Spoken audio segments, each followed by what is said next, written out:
parang normal na yung sa isang lalaki na meron silang iba-ibang girlfriends. Alangan namang puro adobo na lang ang kakainin mo, kinakailangan tumikim ka ng ibang putahe.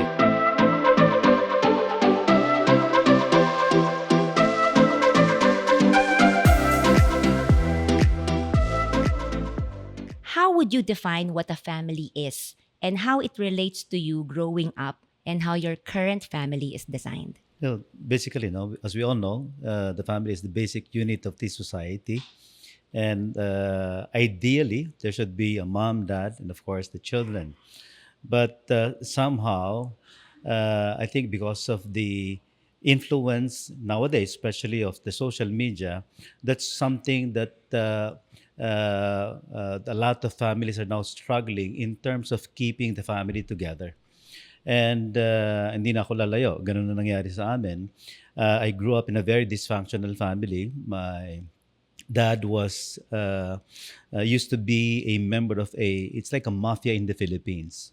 So growing up, I would see him with the friends, especially from yung friends niya from Muntinlupa. So ang tawag doon ay mga kakosa niya. Ayan. So, yun yung parang orientation ko growing up, seeing yung mga goons and hoodlums, mostly men with guns. So, yun naging influence niya. And aside from that, also growing up, I would see him oftentimes together with his friends drinking. So yun na, at a very young age, yun na naging exposure ko. And not just that, dahil puro sila mga macho, ang tingin nila sa sarili nila. So parang naging normal na, not just for my dad, but even to his friends, na iba-iba yung mga babaeng kasama nila. So, and that's why, yun nga, ang sabi ko, siguro growing up, yung ideal family, hindi ko siya nakita. Kasi parang naging normal, not just from my father's side and from my dad and of course sa mother's side, parang normal na yung sa isang lalaki na meron silang iba-ibang girlfriends or iba-ibang mga partners. And I would often hear most men saying, alangan namang puro adobo na lang ang kakainin mo, kinakailangan tumikim ka ng ibang putahe. So that's why, can you just imagine, kung gano'n ang orientation ko, yun ang supposed to being, yun ang naging modeling sa akin ng mga matatanda.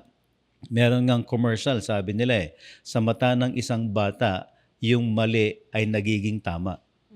Hindi ba? And that's why, dahil daddy ko, nagkaroon siya ng iba-ibang mga kapartners, nagkaroon siya ng children with different women. So parang at the very young age, gano'n na rin ang nangyari sa akin. I had relationships kahit nung binata pa ako, one after the other.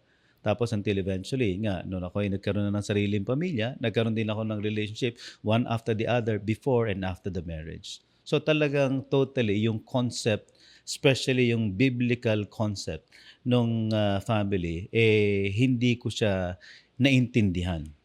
So nabanggit niyo po kanina, no, normally in our society, no, a family should have a husband and a wife and children po, no. Is this also how the Bible describes it as how a family should be designed? And baka po pwede niyo pong ma-share, kailan po ba naging broken itong family design na to in the Bible? You know, evidently in the book of Genesis chapter 2, doon mo makikita how God designed supposed to be marriage. And pag tinignan natin, sobrang ganda ang design ni God sa marriage.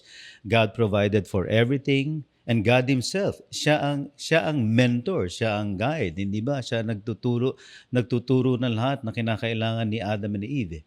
But somehow, because it's our nature, yung being selfish, yung being stubborn, especially, I'm not saying all, during that time, kaya nga nagka-problema, ang tawag nito, the silence of Adam because he allowed Eve to do things on her own. And the worst part of it is that yung kaisa-isang pinagbabawal not to eat, nandoon pa si Adam nung ginawa niya yun. So Genesis 2, makita natin, God actually designed yung marriage and family perfectly.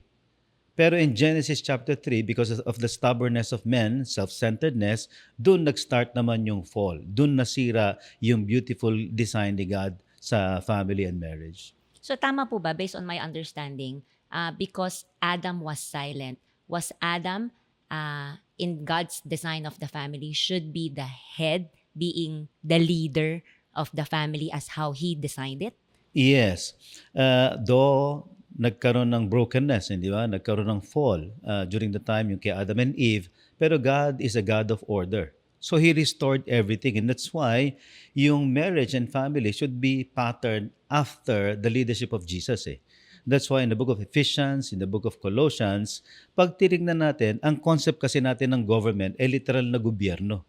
Pero pag tinignan natin ang good governance, Ephesians and Colossians, nando doon, isa-isa yon. Very clear anong role ng husband, anong role ng wife, anong role ng children, and ano yung supposed to be mangyayari doon sa pamilya. Pag makita natin, if only we will live out the design of God in marriage and family, talagang blessings will come one after the other. Thank you for joining us today in our discussion. I hope we were able to enlighten you with some of the issues you are currently facing.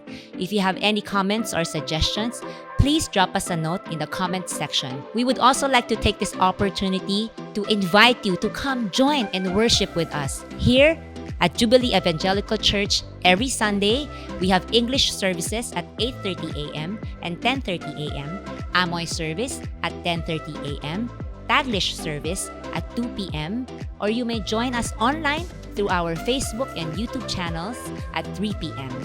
You may also check our website at jec.com.ph for more details. We hope to see you again in our next episode here at Common Ground. Thank you, and may God bless us all.